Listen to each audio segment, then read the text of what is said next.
सिमरो अंगद दुख निकंदन। गुरु अमर दास हृदय नित त्याऊं, हृदय नित त्याओ। श्री गुरु रामदास गुण गाओ। गुरु अर्जन विघ्नन के नासक, विघ्नन के नासक।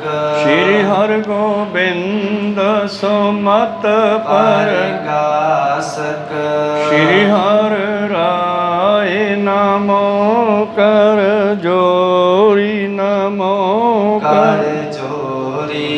श्री हर कृष्ण मनाऊं बहोरी। गुरु तेग बहादुर परम कृपाला, परम कृपाला।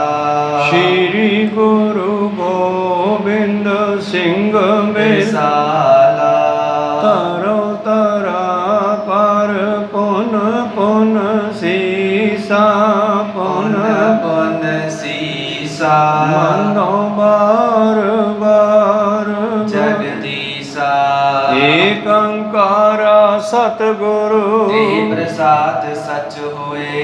वाहिगुरु जी की फतेह है। विघ्न विनाशन सोए।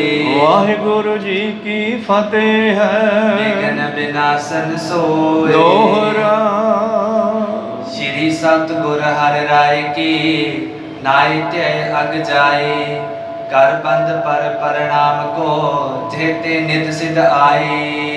वाहिगुरु जी का खालसा वाहिगुरु जी की फतेह। आओ गुरु प्यारे गुरु सवारे सतसंगी जनो, रोजाना की तरह पातशाह जी की अपार किरपा बख्शिश का सदका पिछले पहरां दे दीवान सजाउंदे होए आप जी गुरु चरनां विखे हाजरियां लवा रहे हो। आओ लड़ीवार इतिहास की कथा विचार नाल जुड़ना करिए जी। ਆਪਾਂ ਵਿਚਾਰ ਸਰਵਣ ਕਰ ਰਹੇ ਹਾਂ ਧੰਨ ਧੰਨ ਸ਼੍ਰੀ ਗੁਰੂ ਨਾਨਕ ਦੇਵ ਮਹਾਰਾਜ ਜੀ ਦਾ ਪਵਿੱਤਰ ਜੀਵਨ ਇਤਿਹਾਸ। ਆਰੰਭ ਕਰਨ ਤੋਂ ਪਹਿਲਾਂ ਭਾਈ ਸਾਹਿਬ ਜੀ ਸਾਰੇ ਹੀ ਸਤਿਗੁਰਾਂ ਦੇ ਚਰਨਾਂ ਵਿੱਚ ਨਮਸਕਾਰ ਬੇਨਤੀ ਕਰਦੇ ਆ।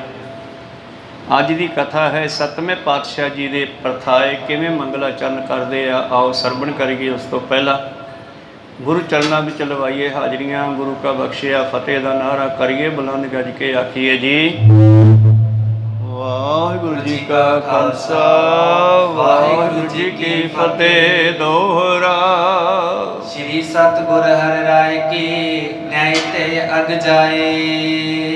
ਭਾਈ ਸਾਹਿਬ ਭਾਈ ਸੰਤੋਖ ਸਿੰਘ ਜੀ ਕਵੀ ਛੇਵੇਂ ਪਾਤਸ਼ਾਹ ਤੋਂ ਬਾਅਦ ਸੱਤਵੇਂ ਪਾਤਸ਼ਾਹ ਜੀ ਦੇ ਵਰਤਾਏ ਅਰਦਾਸ ਬੇਨਤੀ ਜੋਦੜੀ ਅਤੇ ਮੰਗਲਾਚਰਨ ਕਰਦੇ ਕਹਿੰਦੇ ਹਨ ਕਿ ਸਤਿਗੁਰੂ ਹਰ ਰਾਏ ਸਾਹਿਬ ਸੱਤਵੇਂ ਪਾਤਸ਼ਾਹ ਜੀ ਜਿਨ੍ਹਾਂ ਦਾ ਨਾਮ ਜਪਿਆਂ ਜੀਵ ਦੇ ਪਾਪਾਂ ਦਾ ਖਾਤਮਾ ਹੁੰਦਾ ਹੈ। ਕਰ ਪਦ ਹਰਿ ਪਰਿਣਾਮ ਕੋ ਜੇਤੇ ਨਿਤ ਸਿਧ ਪਾਏ। ਔਰ ਜੇ ਕਿਤੇ ਉਹਨਾਂ ਦੇ ਚਰਨਾਂ ਤੇ ਸਾਡਾ ਸੀਸ ਲੱਗ ਜਾਵੇ ਕਰ ਪਦ ਪਰ ਪ੍ਰਣਾਮ ਕੋ, ਜੇ ਕਿਤੇ ਉਹਨਾਂ ਦੇ ਚਰਨਾਂ ਤੇ ਸੀਸ ਟਿਕ ਜਾਵੇ ਸਾਡਾ ਨਮਸਕਾਰ ਕਰਦੇ ਹਾਂ।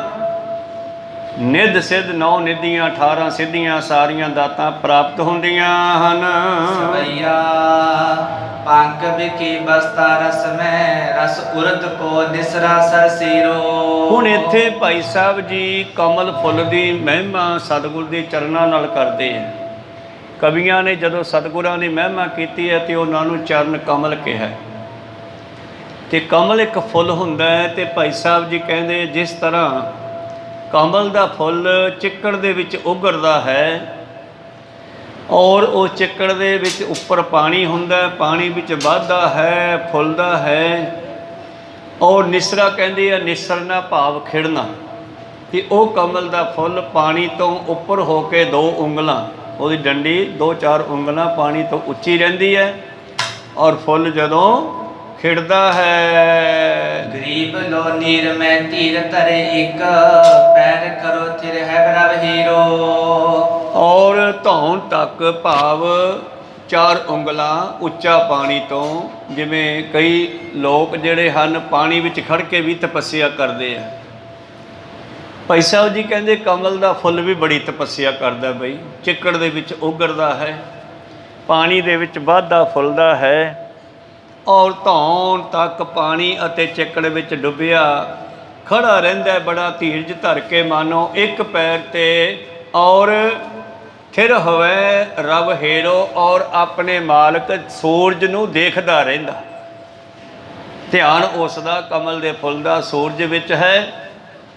ਔਰ ਦੇਖੋ ਕਮਲ ਦਾ ਫੁੱਲ ਚਿੱਕੜ ਦੇ ਵਿੱਚ ਪੈਦਾ ਹੋ ਕੇ, ਚਿੱਕੜ ਦੇ ਵਿੱਚ ਪਾਣੀ, ਪਾਣੀ ਦੇ ਵਿੱਚ ਉਗਰ ਕੇ, ਪਾਣੀ 'ਚੋਂ ਖੁਰਾਕ ਲੈ ਕੇ, ਚਿੱਕੜ 'ਚੋਂ ਖੁਰਾਕ ਲੈ ਕੇ ਜਦੋਂ ਖਿੜਦਾ ਹੈ ਤੇ ਉਹਦਾ ਧਿਆਨ ਸੂਰਜ ਨਾਲ ਜਿਵੇਂ ਜੁੜਿਆ ਰਹਿੰਦਾ ਹੈ। ਆਤਪ ਸੀਤ ਸਹੇ ਬਰਖਾ ਤਪ, ਸਾਧਤ ਜਾਂ ਬਿਦ ਕਰੂਰ ਕਨੇਰੋ। ਕਹਿਣ ਲੱਗੇ ਉਹ ਕਮਲ ਦਾ ਫੁੱਲ ਜਿਹੜਾ ਹੈ ਆਪਣੇ ਸਿਰ ਦੇ ਉੱਤੇ ਠੰਡ, ਗਰਮੀ, ਬਰਖਾ, ਸਰਦੀ, ਗਰਮੀ, ਇਹ ਸਭ ਆਪਣੇ ਸਰੀਰ ਤੇ ਚੱਲਦਾ ਹੈ। ਔਰ ਬਹੁਤ ਸਾਰੇ ਸਾਧੂ ਵੀ ਇਸ ਤਰ੍ਹਾਂ ਦੇ ਹਨ ਜਿਹੜੇ ਗੁਰੂ ਪਿਆਰੋ ਜੰਗਲਾਂ ਦੇ ਵਿੱਚ ਧੂਣੀਆਂ ਵੀ ਤਾਪਦੇ ਆ, ਜਲ ਧਾਰੇ ਵੀ ਕਰਦੇ ਆ, ਔਰ ਬੜੀਆਂ ਕਠਿਨ ਤਪੱਸਿਆਵਾਂ ਕਰਦੇ ਆ। ਇਸ ਨੂੰ ਪਾਤਸ਼ਾਹ ਜੀ ਨੇ ਹੱਠ ਜੋਗ ਕਿਹਾ।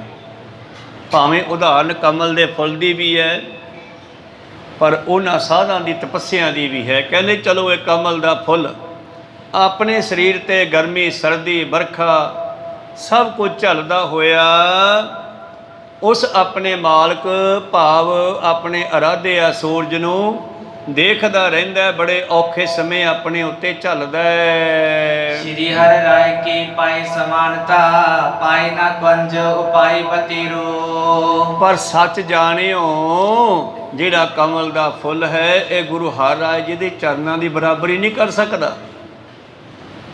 ਕਿਉਂਕਿ ਗੁਰੂ ਹਰਿ ਰਾਇ ਸਾਹਿਬ ਚਰਨ ਮੁਕਤੀ ਦਾਤਾ ਹਨ। ਇਹ ਕਮਲ ਦਾ ਫੁੱਲ ਮੁਕਤੀ ਨਹੀਂ ਦੇ ਸਕਦਾ।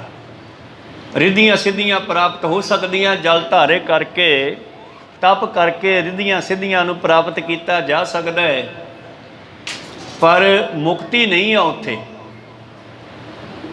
ਇੱਕ ਪੈਰ ਤੇ ਬਹੁਤ ਸਾਧ ਖੜੇ ਆ, ਜਿਵੇਂ ਧੰਨ ਗੁਰੂ ਨਾਨਕ ਦੇਵ ਜੀ ਜਦੋਂ 20 ਰੁਪਈਆਂ ਦਾ ਸੌਦਾ ਲੈਣ ਚੂੜਕਾਣੇ ਦੀ ਮੰਡੀ ਵੱਲ ਜਾਂਦੇ ਆ ਤਾਂ ਰਸਤੇ ਦੇ ਵਿੱਚ ਇੱਕ ਜੰਗਲ ਆਉਂਦਾ ਹੈ, ਤੇ ਜੰਗਲ ਦੇ ਵਿੱਚ ਬਹੁਤ ਸਾਰੇ ਸਾਧੂਆਂ ਦਾ ਆਸ਼ਰਮ ਹੈ। ਤੇ ਉਹ ਆਸ਼ਰਮ ਦੇ ਵਿੱਚ ਸਾਧੂ ਜਿਹੜੇ ਹਨ, ਕੋਈ ਦਰਖਤ ਨਾਲ ਲਮਕ ਰਿਹਾ ਹੈ, ਇਸ ਤਰ੍ਹਾਂ ਫੱਟੀ ਪਾ ਕੇ ਉੱਤੇ ਬਾਹਾਂ ਰੱਖ ਕੇ, ਕੋਈ ਇੱਕ ਪੈਰ ਤੇ ਖੜਾ, ਕੋਈ ਧੂਣੀਆਂ ਤਾਪਦਾ, ਕੋਈ ਜਲ ਧਾਰੇ ਕਰਦਾ ਹੈ, ਅਨੇਕਾਂ ਤਰ੍ਹਾਂ ਦੀਆਂ ਸਾਧਨਾਵਾਂ ਕਰਦੇ ਹਨ। ਤੇ ਸਤਿਗੁਰੂ ਨਾਨਕ ਜੀ ਉਹਨਾਂ ਦੇ ਮੁਖੀ ਸੰਤ ਰੇਣ ਨੂੰ ਮਿਲਦੇ ਹਨ ਅਤੇ ਪੁੱਛਦੇ ਹਨ, ਬਾਬਾ ਜੀ ਇਹ ਲੋਕ ਜਿਹੜੇ ਹਨ ਤੇਰੇ ਸਾਥੀ ਮਿੱਤਰ, ਇਹਨਾਂ ਦੇ ਕੱਪੜੇ ਕੁੱਪੜੇ ਵੀ ਨਹੀਂ ਪਾਏ, ਸਵਾ ਸਵੂ ਮਲੀ ਆ ਪਿੰਡਿਆਂ ਦੇ ਉੱਤੇ, ਕਿ ਪੇਟ ਵਿੱਚ ਵੀ ਕੁਛ ਪਾਉਂਦੇ ਆ ਕਿ ਨਹੀਂ ਪਾਉਂਦੇ, ਕਿ ਆਈ ਰਹਿੰਦੇ ਆ।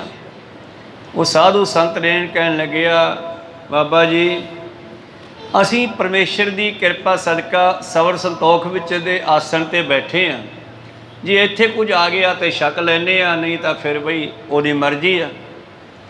ਤੋ ਪਾਤਸ਼ਾਹ ਜੀ ਨੇ ਖੁਸ਼ੀ ਵਿੱਚ ਆ ਕੇ ਫਿਰ ਉਹਨਾਂ ਨੂੰ 20 ਰੁਪਈਆਂ ਦਾ ਰਾਸ਼ਨ ਦਵਾਇਆ, ਜਿਹੜਾ ਉਦੋਂ ਗੱਡੇ 'ਤੇ ਆਇਆ ਸੀਗਾ। 20 ਰੁਪਈਏ ਬੜਾ ਕੀਮਤ ਰੱਖਦੇ ਸੀ ਉਸ ਵੇਲੇ।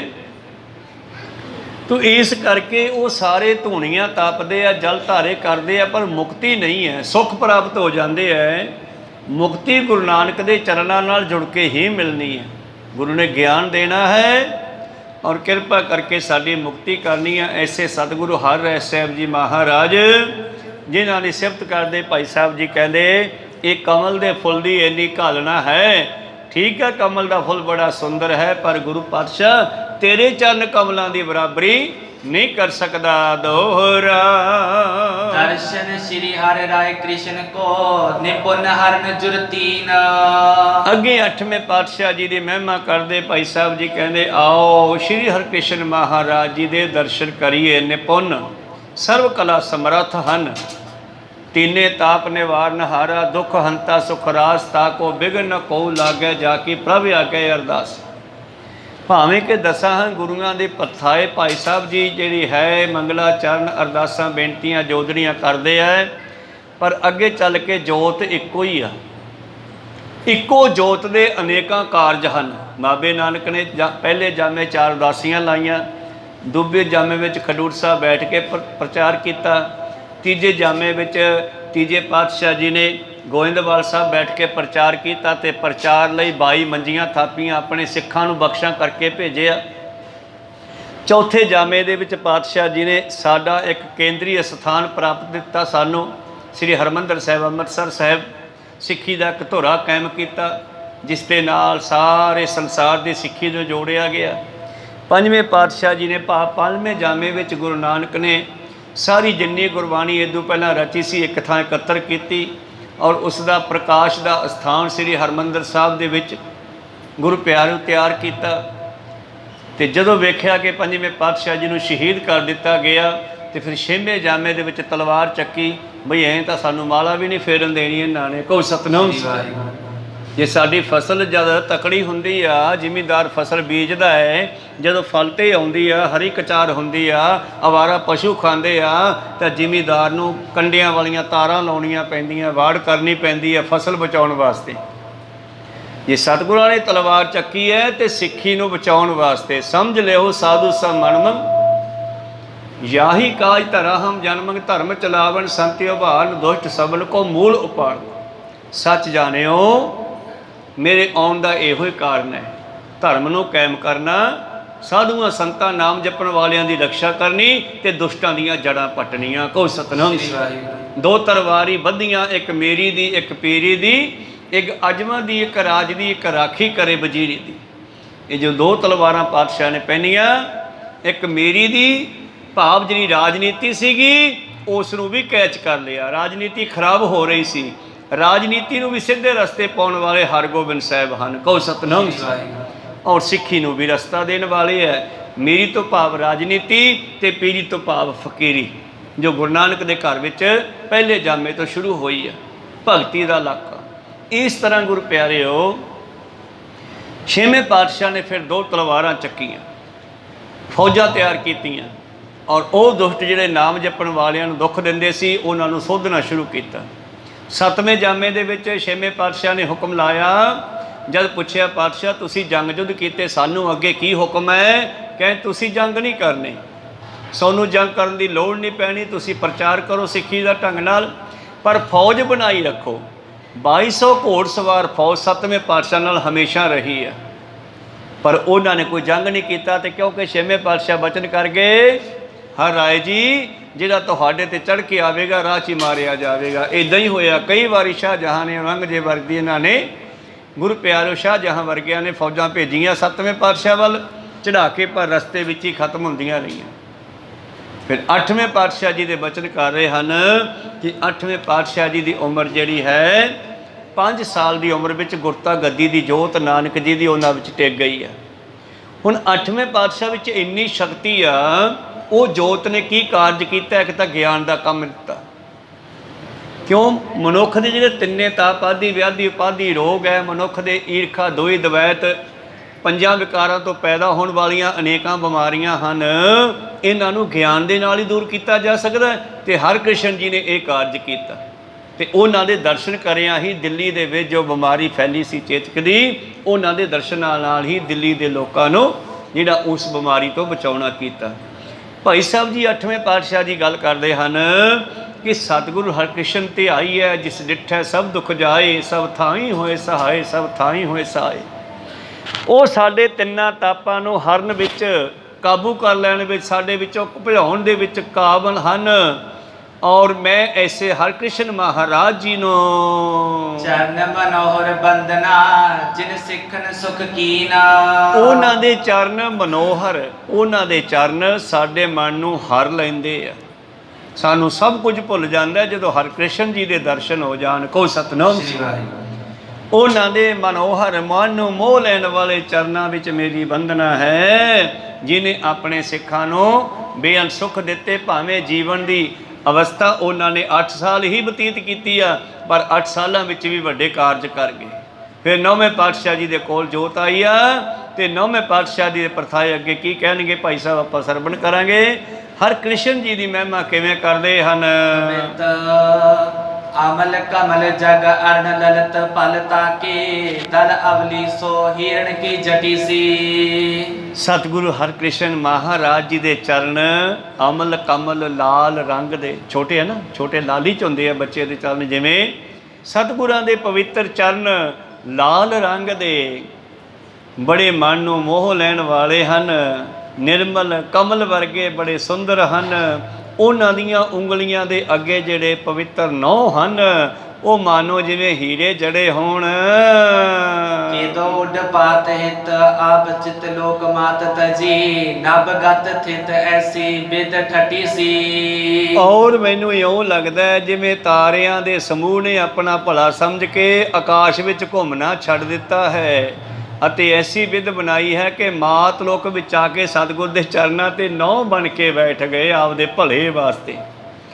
ਆਕਾਸ਼ ਦੇ ਤਾਰੇ ਗਿਣੇ ਜਾ ਸਕਦੇ ਆ, ਪਰ ਜਿੰਨੇ 239 ਸਾਲਾਂ ਦੇ ਵਿੱਚ ਤੇ ਉਸ ਤੋਂ ਬਾਅਦ ਅੱਜ ਤੱਕ ਜਿੰਨੇ ਜੀਵਾਂ ਨੂੰ ਗੁਰੂ ਨੇ ਤਾਰਿਆ ਉਹ ਨਹੀਂ ਗਿਣੇ ਜਾ ਸਕਦੇ। ਕਹੋ ਸਤਿਨਾਮ। ਅੱਜ ਵੀ ਗੁਰਬਾਣੀ ਉਸੇ ਤਰ੍ਹਾਂ ਤਾਰ ਰਹੀ ਹੈ। ਵਾਹੋ ਵਾਹੋ ਬਾਣੀ ਨਿਰੰਕਾਰ ਹੈ ਤਿਸ ਜੇਵੜ ਅਵਰ ਨ ਕੋਏ। ਇਹ ਬਾਣੀ ਮਹਾਂਪੁਰਖ ਕੀ ਨਿਜ ਕਰ ਵਾਸਾ ਹੋਏ। ਬਾਣੀ ਬਿਰਲੋ ਵਿਚਾਰਸੀ ਜੇ ਕੋ ਗੁਰਮੁਖ ਹੋਏ। ਇਹ ਬਾਣੀ ਮਹਾਂਪੁਰਖ ਕੀ ਨਿਜ ਕਰ ਵਾਸਾ ਹੋਏ।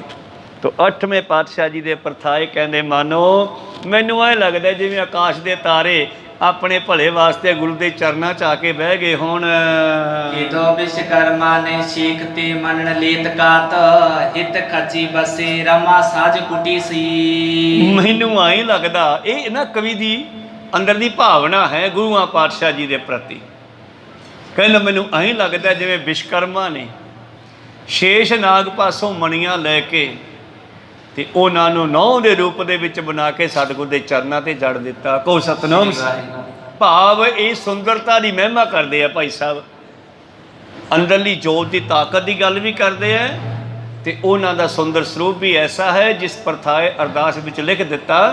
ਸਤਿਗੁਰੂ 10ਵੇਂ ਪਾਤਸ਼ਾਹ ਜੀ ਨੇ ਅਰਦਾਸ ਬਣਾਈ ਹੈ 9ਵੇਂ ਪਾਤਸ਼ਾਹ ਤੱਕ। ਸ਼੍ਰੀ ਹਰਿਕ੍ਰਿਸ਼ਨ ਧਿਆਈ ਹੈ ਜਿਸ ਡਿਠੈ ਸਭ ਦੁਖ ਜਾਏ ਸਭ ਥਾਈ ਹੋਏ ਸਹਾਏ ਸਭ ਥਾਈ ਹੋਏ ਸਹਾਏ।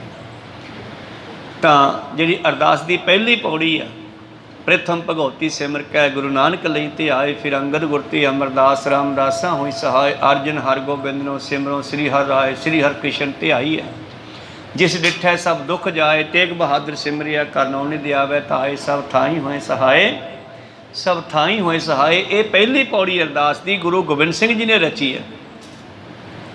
ਲੇਕਿਨ ਇਹਦੇ ਵਿੱਚ ਗੁਰੂ ਗੋਬਿੰਦ ਸਿੰਘ ਜੀ ਦਾ ਨਾਮ ਅੱਗੇ 5 ਪਿਆਰਿਆਂ ਨੇ ਪਾਇਆ। ਫਿਰ ਅੱਗੇ ਜਿਵੇਂ ਜਿਵੇਂ ਸਮਾਂ ਬੀਤਦਾ ਗਿਆ ਫਿਰ 10ਵੇਂ ਪਾਤਸ਼ਾਹ ਤੋਂ ਬਾਅਦ ਗੁਰੂ ਗ੍ਰੰਥ ਸਾਹਿਬ ਜੀ ਦਾ ਨਾਮ ਵਿੱਚ ਪਾਇਆ ਗਿਆ। ਫਿਰ 5 ਪਿਆਰੇ 4 ਸਾਹਿਬਜ਼ਾਦੇ, ਫਿਰ ਉਹ ਯੋਧੇ ਜਿਨ੍ਹਾਂ ਨੇ ਸ਼ਹੀਦੀਆਂ ਦੇ ਕੇ ਸਿੱਖੀ ਨੂੰ ਪ੍ਰਫੁੱਲਤ ਕੀਤਾ ਹੈ, ਸਿੱਖੀ ਦੀਆਂ ਜੜ੍ਹਾਂ ਵਿੱਚ ਆਪਣਾ ਖੂਨ ਪਾਇਆ ਜਿਨ੍ਹਾਂ ਨੇ। ਕਹੋ ਸਤਿਨਾਮ। ਜਿਨ੍ਹਾਂ ਸ਼ਹੀਦ ਸਿੰਘਾਂ ਸਿੰਘਣੀਆਂ ਭੁਚੰਗੀਆਂ ਨੇ ਧਰਮੇ ਸੀਸ ਦਿੱਤੇ ਬੰਦ ਬੰਦ ਕਟਵਾਏ ਖੋਪਰੀਆਂ ਉਤਰਵਾਈਆਂ ਚਰਖੜੀਆਂ ਤੇ ਚੜੇ ਤਨ ਆਰਿਆਂ ਨਾਲ ਚਿਰਾਏ ਗਏ। ਗੁਰਦੁਆਰਿਆਂ ਦੀ ਸੇਵਾ ਸੰਭਾਲ ਹਿਤ ਕੁਰਬਾਨੀਆਂ ਕੀਤੀਆਂ ਧਰਮ ਨਹੀਂ ਹਾਰਿਆ ਸਿੱਖੀ ਕੇਸਾਂ ਸੁਆਸਾਂ ਸੰਗ ਨਿਭਾਈ। ਤਿਨਾਂ ਦੀ ਕਮਾਈ ਦਾ ਧਿਆਨ ਕਰਕੇ ਬੋਲੋ ਜੀ ਵਾਹਿਗੁਰੂ। ਅਕਾਲ ਤਖਤ ਸਾਹਿਬ ਤੋਂ ਹੁਕਮ ਆਇਆ ਕਿ 1947 15 ਅਗਸਤ ਆਉਣੀ ਆ ਅੱਗੇ ਔਰ ਸਾਰੇ ਗੁਰੂ ਘਰਾਂ ਦੇ ਵਿੱਚ ਉਹਨਾਂ ਨੇ ਸੁਨੇਹਾ ਭੇਜਿਆ ਵੀ ਆਪਾਂ ਸ਼ਾਮ ਦੀ ਕਥਾ ਤੋਂ ਬਾਅਦ ਸਮਾਂ ਕੱਢ ਕੇ 10 ਮਿੰਟ ਉਹਨਾਂ ਸ਼ਹੀਦਾਂ ਦੇ ਪਰਥਾਏ ਲਾਉਣੇ ਆ, ਸਿਮਰਨ ਭਜਨ ਕਰਨਾ ਮੂਲ ਮੰਤਰ ਗੁਰਮੰਤਰ ਦਾ, ਜਿਨ੍ਹਾਂ ਨੇ 1947 ਵਿੱਚ ਆਪਣੀਆਂ ਜਾਨਾਂ ਵਹਾਲ ਕੇ ਜਾਨਾਂ ਹੂਲ ਕੇ ਗੁਰੂ ਪਿਆਰਿਓ ਗਰੀਬਾਂ ਦੀ ਰਕਸ਼ਾ ਵੀ ਕੀਤੀ ਔਰ ਆਪਣੀਆਂ ਸ਼ਹੀਦੀਆਂ ਵੀ ਦਿੱਤੀਆਂ। ਜਿਵੇਂ ਉਹਨਾਂ ਸਮਿਆਂ ਦੇ ਵਿੱਚ ਇੱਕ ਪੰਜਾ ਸਾਹਿਬ ਤੋਂ ਗੁਰੂ ਪਿਆਰਿਓ ਗੱਡੀ ਚੱਲੀ ਆ ਅਟਕਲੋਂ ਔਰ ਉਹਦੇ ਵਿੱਚ ਸਾਰੀ ਦੇ ਵਿੱਚ ਕੈਦੀ ਹਨ, ਵਿੱਚੇ ਜ਼ਖਮੀ ਕੈਦੀ ਵੀ ਹਨ ਕਿਉਂਕਿ ਜੰਗ ਚੱਲਦੀ ਵਿੱਚੋਂ ਗੱਡੀ ਜਾ ਰਹੀ ਆ ਔਰ ਵਿੱਚੇ ਸ਼ਹੀਦ ਵੀ ਹਨ, ਵਿੱਚੇ ਚੰਗੇ ਵੀ ਹੈ ਜਿਨ ਸਾਹਿਬ ਤੇ ਉਹਨਾਂ ਨੂੰ ਕੈਦ ਕਰਨਾ ਅਟਕਦੀ ਵੱਲ ਜਾ ਕੇ। ਤੇ ਪੰਜਾ ਸਾਹਿਬ ਦੀ ਸੰਗਤ ਨੂੰ ਪਤਾ ਲੱਗਿਆ ਵੀ ਇੱਕ ਗੱਡੀ ਆ ਰਹੀ ਹੈ ਕੈਦੀਆਂ ਦੀ ਭਰੀ ਹੋਈ ਪਰ ਉਹ ਭੁੱਖੇ ਹਨ, ਉਹਨਾਂ ਨੂੰ ਪ੍ਰਸ਼ਾਦਾ ਨਹੀਂ ਮਿਲਿਆ ਤੇ ਆਪਾਂ ਪ੍ਰਸ਼ਾਦਾ ਛਕਾਉਣਾ। ਇਹ ਗੁਰੂ ਨਾਨਕ ਦਾ ਹੁਕਮ ਹੀ ਆ ਸਾਨੂੰ, ਕਿਤੇ ਵੀ ਭੀੜ ਪਵੇ ਇਹ ਲੰਗਰ ਪਾਣੀ ਦਾ ਇੰਤਜ਼ਾਮ ਮੇਰਾ ਖਾਲਸਾ ਹੀ ਮੇਰਾ ਸਿੱਖ ਹੀ ਕਰੂਗਾ। ਕਹੋ ਸਤਿਨਾਮ। ਕਰੋਨਾ ਵੇਲੇ ਵੀ ਸਰਕਾਰਾਂ ਮੰਨ ਗਈਆਂ, ਬਾਹਰਲੇ ਦੇਸ਼ਾਂ ਦੀਆਂ ਸਰਕਾਰਾਂ ਮੰਨ ਗਈਆਂ ਬਈ ਆਹ ਕਾਰਜ ਸਰਕਾਰ ਵੀ ਨਹੀਂ ਕਰ ਸਕੀ ਜਿਹੜਾ ਗੁਰੂ ਨੇ ਆਪਣੇ ਸਿੱਖਾਂ ਨੂੰ ਸੌਂਪਿਆ। ਕਹੋ ਸਤਿਨਾਮ। ਗੁਰੂ ਕਿਰਪਾ ਸਦਕਾ ਦੇਖੋ ਉਸ ਵੇਲੇ ਕਿੰਨੀ ਸੇਵਾ ਸੰਭਾਲ ਕੀਤੀ, ਭਾਵੇਂ ਕਰੋਨਾ ਨੇ ਆਪਦਾ ਕੰਮ ਕੀਤਾ ਖਾਲਸੇ ਨੇ ਆਪਣਾ ਕੰਮ ਕੀਤਾ। ਤਾਂ ਪੰਜਾ ਸਾਹਿਬ ਦੀ ਸੰਗਤ ਜਿਹੜੀ ਹੈ ਸਟੇਸ਼ਨ 'ਤੇ ਬਾਬੂ ਕੋਲੇ ਆਉਂਦੀ ਹੈ ਔਰ ਬਾਬੂ ਨੂੰ ਬੇਨਤੀ ਕਰਦੀ ਆ ਕਿ ਬਾਬੂ ਜੀ ਅਸੀਂ ਲੰਗਰ ਤਿਆਰ ਕੀਤਾ ਜਿਹੜੀ ਆ ਗੱਡੀ ਕੈਦੀਆਂ ਦੀ ਭਰੀ ਹੋਈ ਆ ਰਹੀ ਆ, ਅਸੀਂ ਉਹਨਾਂ ਨੂੰ ਪ੍ਰਸ਼ਾਦਾ ਛਕਾਉਣਾ। ਬਾਬੂ ਕਹਿੰਦੇ ਤਾਂ ਹੋ ਹੀ ਨਹੀਂ ਸਕਦਾ, ਮੈਨੂੰ ਪਿੱਛੋਂ ਅਫਸਰ ਦਾ ਹੁਕਮ ਹੈ, ਵੱਡੇ ਦਾ, ਕੈਪਟਨ ਦਾ ਹੁਕਮ ਹੈ ਬਈ ਇਹ ਗੱਡੀ ਰਾਜ ਕਿਤੇ ਨਹੀਂ ਰੋਕੋਗੀ, ਸਿੱਧੀ ਅਟਕ ਜਾ ਕੇ ਜੇਲ੍ਹ ਰੋਕਣੀ ਹੈ। ਸੰਗਤਾਂ ਨੇ ਬੜੀਆਂ ਮਿੰਨਤਾਂ ਕੀਤੀਆਂ, ਨਾ ਮੰਨਿਆ। ਅਖੀਰ ਗੁਰਮਤਾ ਹੋਇਆ, ਮੈਂ ਲੰਗਰ ਤਿਆਰ ਪਿਆ, ਪ੍ਰਸ਼ਾਦਾ ਛਕਾਉਣਾ ਹੈ, ਗੱਡੀ ਰੋਕਣੀ ਹੈ, ਭਾਵੇਂ ਮਰਨਾ ਕਿਉਂ ਨਾ ਪਵੇ। ਕਹੋ ਸਤਿਨਾਮ। ਠੀਕ ਆ, ਗੁਰਮਤਾ ਹੋਇਆ ਔਰ ਗੱਡੀ ਦੀ ਲਾਈਨ ਤੇ ਬੈਠ ਗਏ, ਔਰ ਗੱਡੀ ਤੇ ਲਾਈਨ ਤੇ ਬੈਠ ਕੇ ਲੰਮੇ ਪੈ ਗਏ। ਲੈ ਵੀ ਕਿੰਨਿਆਂ ਨੂੰ ਵੱਢ ਕੇ ਟੱਪ ਜਿਹੜਾ ਟੱਪ ਕੇ ਦਿਖਾਵੇ ਫਿਰ ਹੁਣ। ਕਹੋ ਸਤਿਨਾਮ। ਜਿਹਨੇ ਵੱਢਦੀ ਹੈ ਵੱਢੇ, ਫਿਰ ਅਸੀਂ ਪ੍ਰਸ਼ਾਦਾ ਛਕਾ ਕੇ ਫੇਰ ਹੀ ਟੱਪਣ ਦਿਆਂਗੇ। ਤੇ ਜਿਸ ਵੇਲੇ ਉਹ ਸਿੰਘ ਗੁਰੂ ਪਿਆਰੋ ਲਾਈਨ ਤੇ ਲੰਬੇ ਪੈ ਗਏ ਤੇ ਗੱਡੀ 2 ਸਿੰਘਾਂ ਨੂੰ ਸ਼ਹੀਦ ਕਰਦੀ ਹੈ ਤੇ ਗੱਡੀ ਦੇ ਬ੍ਰੇਕ ਲੱਗ ਗਏ, ਗੱਡੀ ਜਾਮ ਹੋ ਗਈ। ਕਹੋ ਸਤਿਨਾਮ। ਗੱਡੀ ਲੰਘ ਨਹੀਂ ਸਕੀ ਪੰਜਾ ਸਾਹਿਬ ਦੇ ਸਥਾਨ ਤੋਂ, ਗੱਡੀ ਖੜ ਗਈ, ਜਾਮ ਹੋ ਗਈ ਉੱਥੇ ਹੀ। ਔਰ ਤੁਰੰਤ ਹੀ ਬਾਕੀ ਸਿੰਘਾਂ ਨੇ, ਗੁਰੂ ਪਿਆਰਿਓ, ਇੱਕ ਸਿੰਘ ਸ਼ਹੀਦ ਹੋ ਗਿਆ ਔਰ ਦੂਸਰਾ ਥੋੜਾ ਜ਼ਖਮੀ ਹੈ, ਪਹੀਏ ਦੇ ਥੱਲੇ ਆ। ਉਹਨੂੰ ਕੱਢਣ ਲੱਗੀਆਂ ਦੂਜੀਆਂ ਫੌਜਾਂ, ਕਹਿੰਦੇ ਮੈਨੂੰ ਨਾ ਕੱਢੋ, ਜਿਹੜੇ ਮਕਸਦ ਵਾਸਤੇ ਗੱਡੀ ਰੋਕੀ ਹੈ ਪਹਿਲਾਂ ਉਹ ਕੰਮ ਪੂਰਾ ਕਰੋ। ਕਹੋ ਸਤਿਨਾਮ। ਮੈਨੂੰ ਨਾ ਕੱਢੋ, ਮੇਰਾ ਕਾਰਜ ਹੋ ਗਿਆ, ਮੇਰਾ ਜੀਵਨ ਸਫਲਾ ਹੋ ਗਿਆ। ਇੱਕ ਸਿੰਘ ਦਾ ਨਾਮ ਸ਼ਾਇਦ ਪਿਆਰਾ ਸਿੰਘ ਹੈ ਜਿਹੜਾ ਪਹਿਲਾਂ ਸ਼ਹੀਦ ਹੋਇਆ। ਚਲੋ ਖੈਰ, ਇਤਿਹਾਸ ਬਹੁਤ ਲੰਬਾ ਚੌੜਾ ਹੈ, ਸਾਰਾ ਯਾਦ ਵੀ ਨਹੀਂ ਰਹਿੰਦਾ, ਪਰ ਗੁਰੂ ਦੀ ਕਿਰਪਾ ਹੈ, ਇਹ ਗੁਰੂ ਦੀਆਂ ਬਖਸ਼ਾਂ ਹੈ। ਇਸ ਤਰ੍ਹਾਂ ਸਤਿਗੁਰੂ ਹਰਿਕ੍ਰਿਸ਼ਨ ਮਹਾਰਾਜ ਜੀ ਦੀ ਮਹਿਮਾ ਕਰਦੇ ਹਨ ਭਾਈ ਸਾਹਿਬ ਜੀ, ਕਿ ਸਤਿਗੁਰੂ ਹਰਿਕ੍ਰਿਸ਼ਨ ਮਹਾਰਾਜ ਜੀ ਜਿਨ੍ਹਾਂ ਦੇ ਵਿੱਚ ਕਿਧਰੋਂ ਵਿਸ਼ਕਰਮਾ ਨੇ ਸ਼ੇਸ਼ਨਾਗ ਤੋਂ ਮਣੀ ਲੈ ਕੇ ਉਸ ਨੂੰ ਘੜ ਕੇ ਸਤਿਗੁਰਾਂ ਦੇ ਚਰਨਾਂ ਤੇ ਸਜਾ ਦਿੱਤੀ ਹੈ। ਰਮਾ ਸਾਜ ਕੁਟੀ ਸੀ, ਮਾਨੋ ਸੁੰਦਰ ਕੁਟਿਆ ਬਣ ਗਈ ਹੈ। चरण कमल हर कृष्ण अनूप बने, नख शश सकल से उपमा न लटी सी। और सतगुर दे पवित्र चरण छोटे छोटे ये लक्ष्मी दी कुटिया बना ਦਿੱਤੀ ਆ। मानो ਇੱਥੇ लक्ष्मी बसदी ਆ ਇਹਨਾਂ ਚਰਨਾਂ ਦੇ ਵਿੱਚ। ਗੁਰੂ ਦੇ ਚਰਨਾਂ ਵਿੱਚ ਬਹੁਤ ਕੁਝ ਵਸਦਾ ਹੈ, ਤਾਂ ਸਾਨੂੰ ਲੈਣਾ ਆਵੇ, ਜਿਹੋ ਜਿਹਾ ਸਾਡਾ ਭਾਂਡਾ ਹੈ ਉਹੋ ਜਿਹਾ ਸਮਾਨ ਮਿਲ ਜਾਂਦਾ ਹੈ। ਸਭ ਕੁਝ ਇੱਥੇ ਸਾਚੇ ਸਹਿਬਾ ਕਿਆ ਨਾਹੀ ਘਰ ਤੇਰਾ, ਘਰ ਤਾਂ ਤੇਰਾ ਸਭ ਕੁਛ ਹੈ, ਜਿਸ ਦੇ ਸੋ ਪਾਵੇ ਸਦਾ ਸਿਫਤ ਸਲਾਹ ਤੇਰੀ, ਨਾਮ ਮਨ ਵਸਾਵੇ। ਇੱਥੇ ਬਹੁਤ ਕੁਝ ਹੈ। ਚਰਨ ਕਮਲ ਹਰਿ ਕ੍ਰਿਸ਼ਨ ਅਨੂਪ ਬਣੇ, ਤੇਰੇ ਚਰਨ ਕਮਲ ਬੜੇ ਸੁੰਦਰ ਹਨ। ਤੇਰੇ ਨਹੁੰ ਮਾਨੂੰ ਐ ਲੱਗਦੇ ਆ ਨਖ ਸ਼ਕਲ ਸੇ ਉਪਮਨ ਲਟੀ ਸੀ, ਜਿਵੇਂ ਕਿਸੇ ਨੇ ਚੰਦਰਮਾ ਦੇ ਟੋਟੇ ਕਰਕੇ ਨਹੁੰ ਬਣਾ ਦਿੱਤੇ ਹੁਣ। ਕੋ ਸਤਨਾਮ। ਭਾਵੇਂ ਮਹਿਮਾ ਹੈ, ਸਿਫਤ ਹੈ ਕਿ ਤੇਰੇ ਪਵਿੱਤਰ ਜਿਹੜੇ ਨਖੂਨ ਹਨ, ਸੁੰਦਰ ਛੋਟੇ ਛੋਟੇ ਚਰਨਾਂ ਉੱਤੇ ਲੱਗੇ ਹੋਏ ਚੰਦਰਮਾ ਦੇ ਟੁਕੜਿਆਂ ਵਰਗੇ ਹੈ। ਮੈਂ ਇਦੋਂ ਉੱਤੇ ਦੀ ਉਪਮਾ ਮਹਿਮਾ ਕਿਵੇਂ ਕਰਾਂ ਦੋਹਰਾ। तेग बहादुर धर्म तुझ हरता तुरकन मूल। ਔਰ ਸਤਿਗੁਰੂ ਤੇਗ ਬਹਾਦਰ ਧਰਮ ਦੇ ਨਿਸ਼ਾਨ ਧੁਜਾ ਹੁੰਦਾ ਝੰਡਾ, ਧਰਮ ਨੂੰ ਕਾਇਮ ਕਰਨ ਵਾਲੇ, ਧਰਮ ਦੇ ਨਿਸ਼ਾਨ, ਧਰਮ ਦੀ ਧੁਜਾ, ਜਿਨ੍ਹਾਂ ਨੇ ਹਰਤਾ ਤੁਰਕਨ ਮੂਲ, ਜ਼ੁਲਮ ਦੇ ਰਾਜ ਤੁਰਕ ਦੀਆਂ ਜੜ੍ਹਾਂ ਪੱਟਣ ਲਈ ਆਪਣੀ ਸ਼ਹੀਦੀ ਦੇ ਦਿੱਤੀ ਆ। ਚਰਨ ਸ਼ਰਨ ਤਾਰਨ ਤਰਨਾ ਨਮੋ ਹੋਏ ਅਨਕੂਲ। ਹੁਣ 9ਵੇਂ ਪਾਤਸ਼ਾਹ ਜੀ ਨੇ, ਭਾਵ ਗੁਰੂ ਨਾਨਕ ਨੇ 9ਵੇਂ ਜਾਮੇ ਵਿੱਚ ਇਹ ਕਾਰਜ ਕੀਤਾ। ਜਦੋਂ ਸੰਸਾਰ ਦਾ ਜਿਹੜਾ ਰਾਜਨੀਤੀ ਹੈ, ਸੰਸਾਰ ਦੇ ਰਾਜੇ ਆ, ਉਸ ਵੇਲੇ ਮੁਗਲਾਂ ਦਾ ਰਾਜ ਸੀਗਾ ਇਸ ਭਾਰਤ ਉੱਤੇ, ਔਰ ਭਾਰਤ ਵਾਸੀਆਂ ਨੇ ਸ਼ਸਤਰ ਛੱਡ ਦਿੱਤਾ ਸੀਗਾ, ਖੱਤਰੀਆਂ ਤੇ ਧਰਮ ਛੋੜਿਆ, ਮਲੇਸ਼ ਭਾਖਿਆ ਗਈ, ਮੁਗਲਾਂ ਦੇ ਗੁਲਾਮ ਹੋ ਚੁੱਕੇ ਸੀ, ਮੁਗਲਾਂ ਦੀ ਬੋਲੀ ਬੋਲਣ ਲੱਗੇ ਸੀਗੇ। ਗੁਰੂ ਨਾਨਕ ਪਾਤਸ਼ਾਹ ਨੇ ਕਿਹਾ, ਔਰ ਜਿਸ ਵੇਲੇ ਸਤਿਗੁਰੂ 10ਵੇਂ ਪਾਤਸ਼ਾਹ ਜੀ ਫਿਰ 1699 ਵਿਸਾਖੀ ਤੇ ਕੌਤਕ ਕਰਦੇ ਆ, ਕਹਿੰਦੇ ਇੱਕ ਸਿੱਖ ਦਾ ਇੱਕ ਸਿਰ ਚਾਹੀਦਾ ਸਾਨੂੰ, ਕੋਈ ਦੇਵੇਗਾ ਸਿਰ, ਸਾਡੀ ਤਲਵਾਰ ਇੱਕ ਸਿਰ ਮੰਗਦੀ ਹੈ। ਇੱਕ ਵਾਰੀ ਕਿਹਾ, ਸੰਗਤ ਠਠੰਬਰ ਗਈ ਵੀ ਆਹ ਆਵਾਜ਼ ਤਾਂ ਰੋਜ਼ ਸੁਣਦੇ ਸੀ, ਲੰਗਰ ਛਕ ਲਓ ਬਈ, ਦੇਗਾਂ ਬਣ ਗਈਆਂ, ਛਕ ਲਓ, ਪ੍ਰਸ਼ਾਦ ਛਕ ਲਓ, ਪਰ ਆਹ ਆਵਾਜ਼ ਪਹਿਲੀ ਦਿਨ ਸੁਣੀ ਹੈ ਕਿ ਮੈਂ ਇੱਕ ਸਿਰ ਵੱਢਣਾ ਤੁਹਾਡਾ। ਕਹੋ ਸਤਿਨਾਮ। ਜੇ ਕੋਈ ਮਰਨ ਨੂੰ ਤਿਆਰ ਹੋਵੇਗਾ ਫੇਰ ਹੀ ਮਾਰ ਸਕੇਗਾ।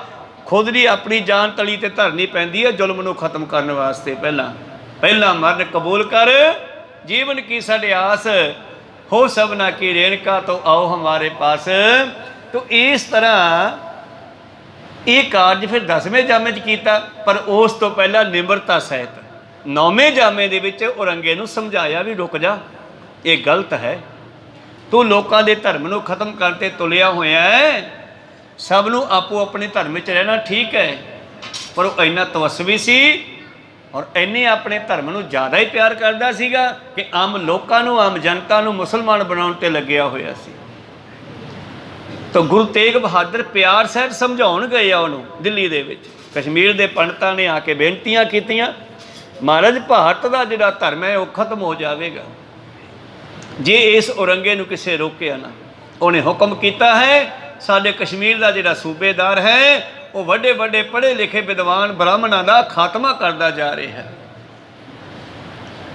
ਕੋਈ ਜਿਹੜਾ ਡਰ ਜਾਂਦਾ ਹੈ ਉਹ ਮੁਸਲਮਾਨ ਬਣ ਜਾਂਦਾ ਹੈ, ਆਪਣੇ ਕੇਸ ਕਟਾ ਦਿੰਦਾ, ਦਾੜੀਆਂ ਕਟਾ ਦਿੰਦਾ, ਮੁਸਲਮਾਨ ਧਰਮ ਨੂੰ ਗ੍ਰਹਿਣ ਕਰ ਲੈਂਦਾ, ਆਪਣੀ ਜਾਨ ਬਚਾਉਣ ਵਾਸਤੇ ਜਿਹੜੇ ਅੜ ਜਾਂਦੇ ਆ ਉਹਨਾਂ ਨੂੰ ਮਾਰ ਦਿੰਦਾ।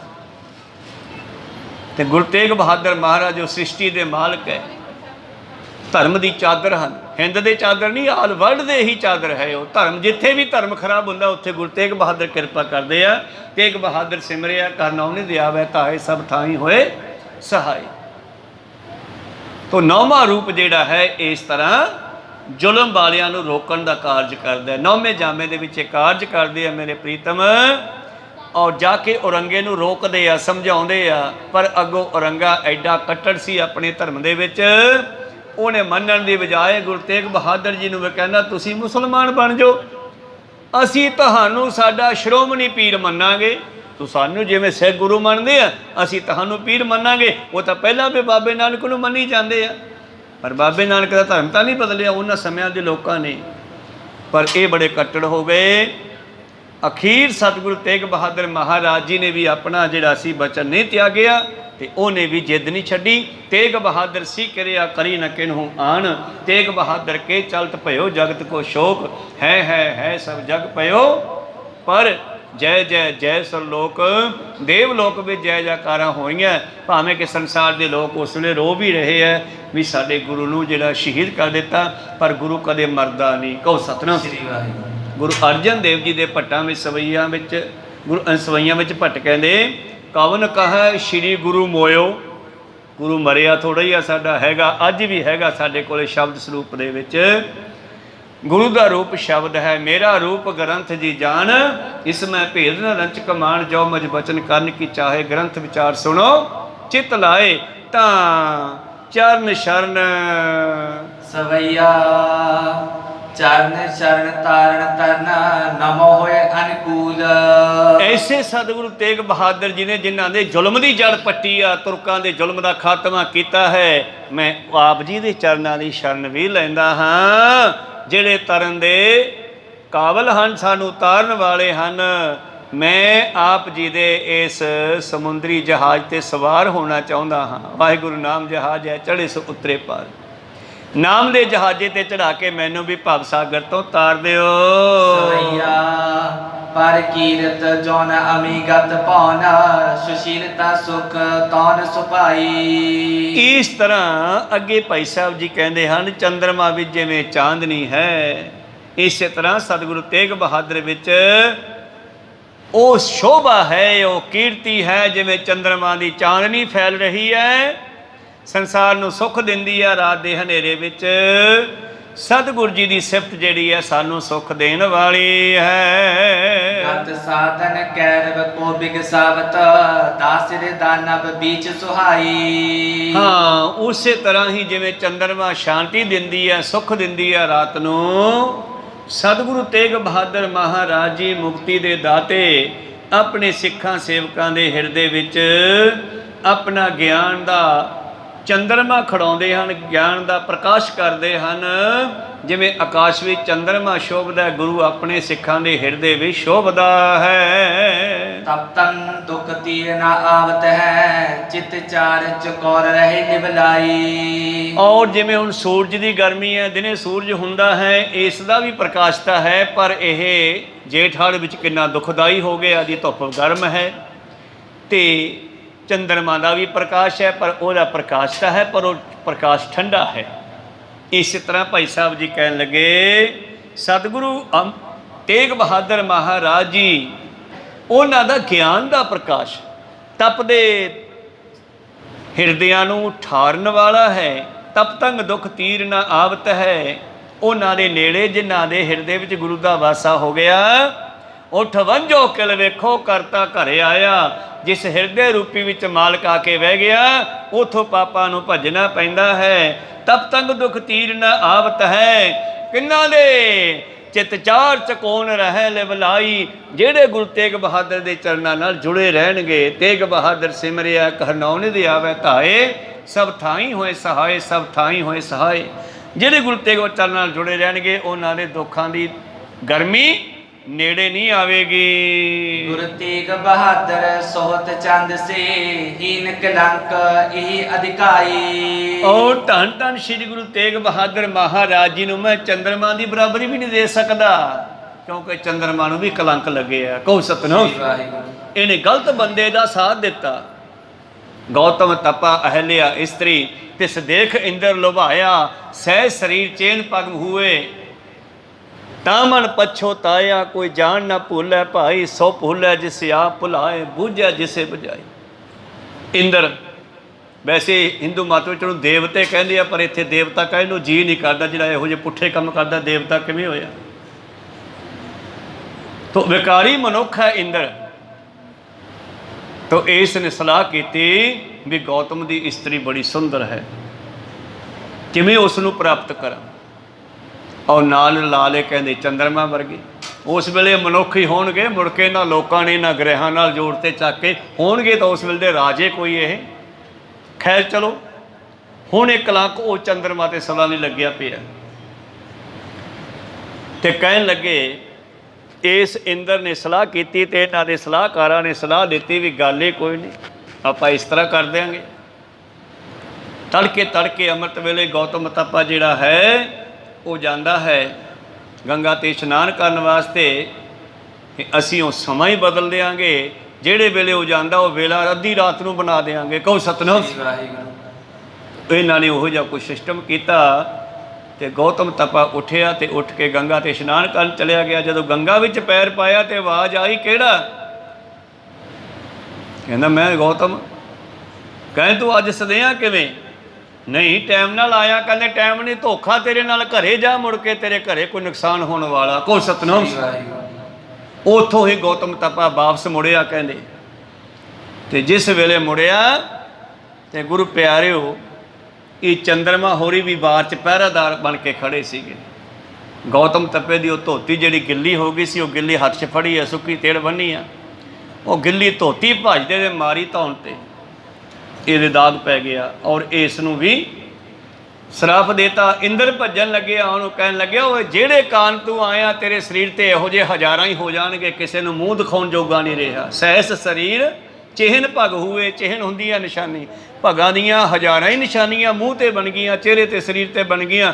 ਐਸਾ ਸ਼ਰਮਸ਼ਾਰ ਹੈ, ਕਿਸੇ ਨੂੰ ਮੂੰਹ ਦਿਖਾਉਣ ਜੋਗਾ ਨਹੀਂ ਰਿਹਾ। ਤੇ ਇਸੇ ਤਰ੍ਹਾਂ ਹੀ ਆਪਣੀ ਇਸਤਰੀ ਨੂੰ ਵੀ ਕਹਿ ਦਿੱਤਾ, ਤੂੰ ਜੜ ਹੋ ਗਈ ਹੈ, ਤੂੰ ਰੌਲਾ ਪਾਉਣਾ ਸੀ, ਤੂੰ ਕੁਝ ਕਰਨਾ ਸੀਗਾ। ਜੜ ਹੋਣਾ ਕਿਹਾ ਤਾਂ ਉਹ ਜੜ ਹੋ ਗਈ। ਤੇ ਫਿਰ ਅੱਗੇ ਜਾ ਕੇ ਉਹਦਾ ਉਧਾਰ ਅਗਲੇ ਯੁੱਗਾਂ 'ਚ ਹੋਇਆ। ਖੈਰ ਇਹ ਹਿੰਦੂ ਮਤ ਦੇ ਵਿੱਚ ਲਿਖੀ ਹੋਈ ਕਹਾਣੀ ਹੈ।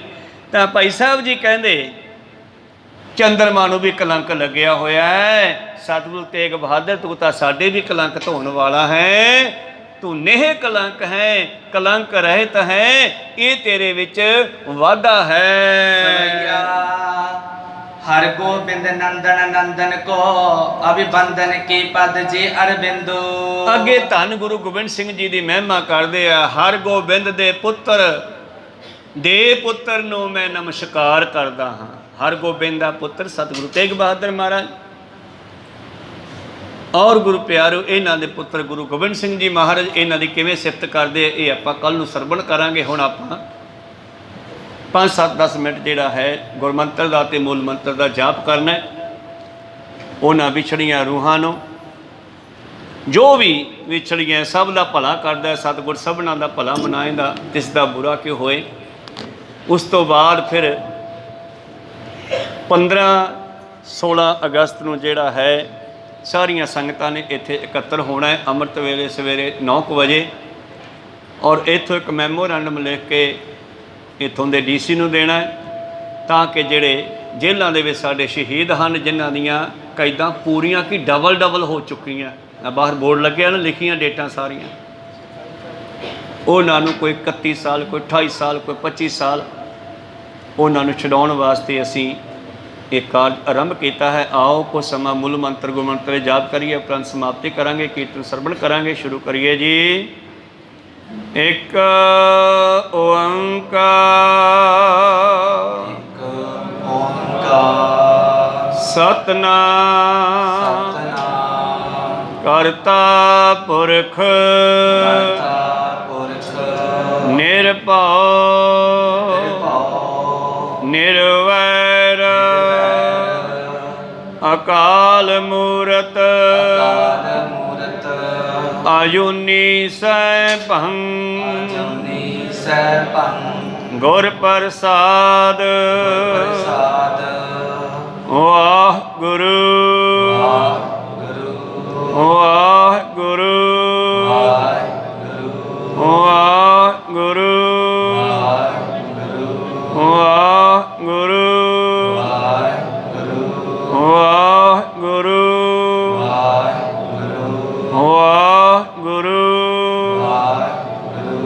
ਵਾਹਿਗੁਰੂ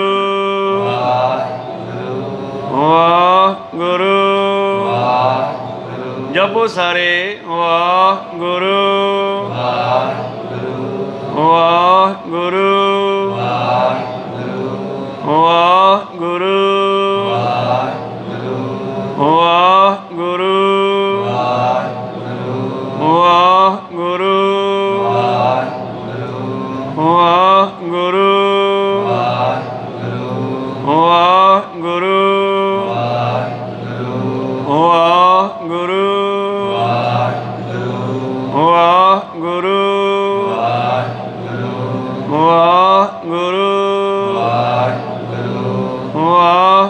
ਵਾਹਿਗੁਰੂ ਵਾਹਿਗੁਰੂ ਵਾਹਿਗੁਰੂ ਵਾਹਿਗੁਰੂ ਵਾਹਿਗੁਰੂ ਵਾਹਿਗੁਰੂ ਵਾਹਿਗੁਰੂ हे अच्युत हे पार ब्रह्म अविनाशी अगनाश हे पूरन हे सर्व हे संगी हे निरंकार हे निर्गुण सब टेक हे गोविंद हे गुण निदान जाके सदा विवेक हे अपरंपर हर हरे हो बनहार हे संत कै सदा संग दीदारा आधार हे ठाकुर हों दास रो मैं निर्गुण गुण नहीं कोई नानक दीजै नाम दान रामो ये बरोए आए प्रभ शरणागति कृपा नित दयाल एक अखर हर मन बसत नानक होत निहाल एक ओंकार सतगुरु तेह प्रसाद सच होए वाहिगुरु जी की फतेह विघ्न है विनाशन सोए वाहिगुरु जी की फतेह विघ्न है विनाशन सोए वाहिगुरु जी का खालसा वाहिगुरु जी की फतेह।